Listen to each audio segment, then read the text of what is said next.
Hi everyone, my name is Katie. I'm a primary school teacher from the UK and I am currently teaching abroad in Hong Kong. In today's video, I'm going to share all of my top tips for staying organised as a school teacher. I will share some top tips to help you with your lesson planning, your classroom management, and even the organisation of your daily goals and tasks. Some of the tips will include real-life examples of how I organise my own resources in order to stay on top of my jobs as a primary school teacher. Before I start sharing the tips and tricks, I want to take a quick moment to introduce the sponsor of today's video. Matific is a digital learning maths resource for primary school students that I have been personally using as a teacher for many years, so it seemed like the perfect partner to collaborate with. Matific is designed by education experts to develop conceptual understanding in mathematics through engaging activities. Matific can be used to assign maths activities to your students, plan your school year, and generate student reports. Today I will be sharing their new feature launch with you as one of the tips. I will provide some details about their new program with you shortly, as well as details of how to enter a fantastic giveaway at the end of the video. But for now, let's get started on those top organisation tips. Tip number one is to map out your lesson ideas on a blank timetable. When it comes to the start of a new week, there are often a lot of things that you need to put into your timetable, such as whole school events, class assemblies, school trips, and lessons that you plan on teaching throughout the week. Over the years that I have spent teaching and at all of the different schools that I have worked at, I have found it to be quite useful on the weeks that I have a little bit more on than usual to print out a blank timetable. I will cross out on this and make changes if I end up teaching something different, but this is a really great way to start getting organised. Because this isn't an official document that is expected to be handed in to the school for checking, I find this to be a really good way to draft and map out my ideas. I'm also more than happy to make changes to this ongoing document. I can stick labels on lessons that don't end up happening or events that need to change. Sometimes you will teach a maths lesson on Monday and realise that you actually need to spend quite a lot longer working on a specific concept with your students,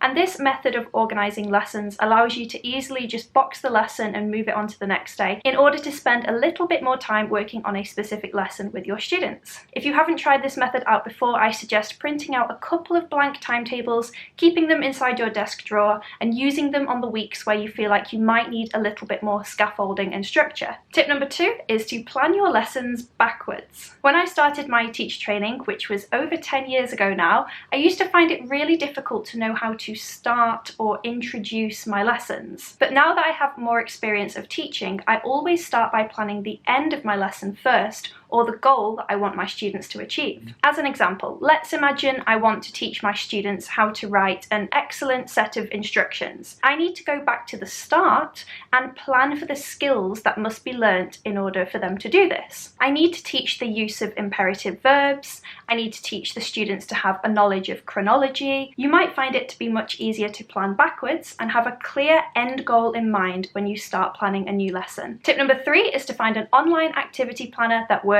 for you. Planning activities for the whole school year can be a real challenge. Matific have launched a new feature called Planned Activities, which enables teachers to easily plan, organise, and align Matific activities for the entire year. With this new feature, you can have an entire year's worth of planning assigned to your students in a matter of minutes. I have personally been exploring this brand new feature, and I love how easy it is for teachers to simply select their own curriculum or textbook, choose ways in which to split their weeks up, and watch in amazement as Matific auto-assigns tasks to these dates. I am already a big fan of their auto-assign task feature, and I have a feeling this will be a really good way to organise your time better as a teacher. I especially like how you can drag an activity you didn't finish to next week's lesson, or shift your lessons forwards or backwards as desired. This feature helps to generate a real-time report for each student in class, which saves so much time and gives you just the right amount of information that you need as a teacher. Finally, once you are ready, you can share your planned activities easily with anyone that needs access, from your co-teacher to admin.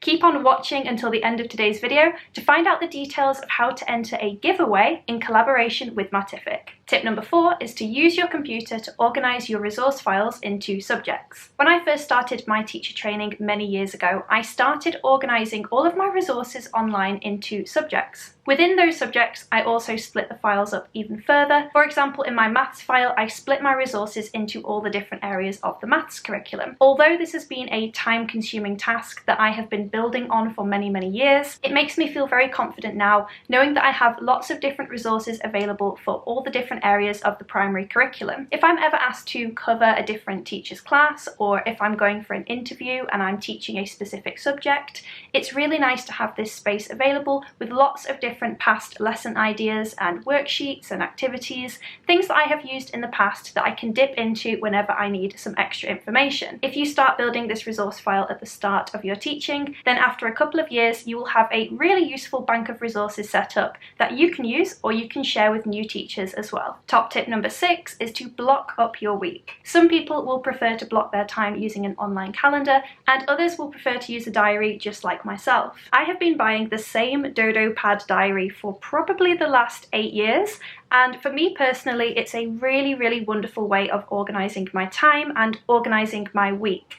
I really like how the days are split up into little boxes so that for me, I can see the chronology of the day, I can see what needs to be done in the morning and what needs to be done in the afternoon as well. I hope that the example on the screen right now shows you how I organise my week in this way, and I want you to know that it doesn't always look neat and tidy. It gets really, really messy some weeks. I have to cross out a lot, I have to put stickers over events that end up being cancelled. As a school teacher, every single week is going to be completely different for you. For me, it's a really clear visual way to know exactly what I've got coming up over the next couple of weeks. Top tip number 7 is to keep a clear record of all the professional development and courses that you go on as a school teacher. I really cannot stress the importance of this tip enough, and I really, really wish that at the start of my teaching career, I had done a better job of keeping a clear record of this. Over the last 8 years that I have spent working as a teacher, I have been on so many different courses, I have had so many different speakers coming into school and doing presentations, and I have been lucky enough to receive a wealth of interesting, informative, and useful professional development. The only problem that I have, and problem that you might have as well if you don't get organised with this, is that I don't have a clear record of the date that I took the course, the title of the course, the person that led the course, and a little bit of an evaluation of what I took away from the content of the course. I would highly, highly recommend either making a paper copy of this information or keeping a copy of this online on a really safe and easy to find document. You might think at the time that you won't really forget too much about the course, but as the years go by, it can be really difficult to recall that information, especially when it was quite a long time ago. This document will be extra important to refer to when you are applying for different jobs in the future, or when you are applying for different positions in your school, for example, a leadership position. I finally have a decent list of all the professional development that I've done listed at the end of my CV and saved onto my computer, but I really wish I had started getting organised with this a little bit earlier on as a school teacher. There was one extra sort of bonus tip that I really wanted to sneak into the video here that I think you might find extremely useful when organising the jobs that you need to get done as a teacher. Firstly, I split my list into 3 sections: accountable, upcoming, and personal. I then try to make sure to complete the tasks I am accountable for first, for example, anything that will directly impact others, such as sharing lesson planning with my team or grade. The second section is for upcoming tasks that will require completion, such as sending my mentor a reflection ahead of an upcoming meeting. This will be checked soon, so it will be high on my list based on its importance. Finally, I will add anything more personal into my third column, such as working on classroom displays. Although this is arguably still very important, it can wait, or my students themselves can help to get this job done. Always try to prioritise your own well-being when creating a to-do list to avoid burning out. I would be keen to find out how others arrange their to-do lists in the comments.